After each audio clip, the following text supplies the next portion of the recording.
கரூர் நெரிசல் வழக்கு தொடர்பாக விஜயின் பிரச்சார வாகன ஓட்டுநரிடம் அதிகாரிகள் விசாரணை நடத்தி வருகிறார்கள். கூடுதல் விவரங்களோடு இணைகிறார் செய்தியாளர் பிரகாஷ். பிரகாஷ், வணக்கம். விவரங்கள்.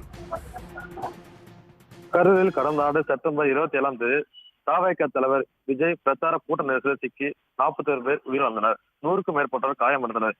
இந்த வழக்கு உச்சநீதிமன்ற உத்தரவின்படி சிபிஐ அதிகாரிகள் விசாரணை மேற்கொண்டு வருகின்றனர். கடந்த அக்டோபர் 16ஆம் தேதி முதல் கரூரில் உள்ள சுற்றுலா மாளிகையில் தற்காலிக சிபிஐ அலுவலகத்தில் விசாரணை நடத்தி வருகின்றனர்.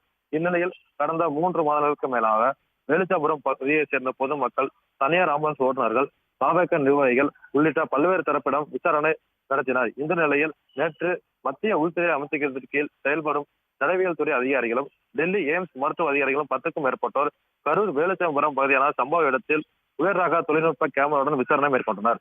இந்த நிலையில் இன்று தாந்திரமலை சிபிஐ அலுவலகத்தில் விஜய் பிரச்சாரத்திற்கு பயன்படுத்திய வாகனம் கொண்டுவரப்பட்டு சிபிஐ அதிகாரிகள் மற்றும் தடவியல் துறை அதிகாரிகள் வாகனத்தை பார்வையிட்டு வருகின்றனர்.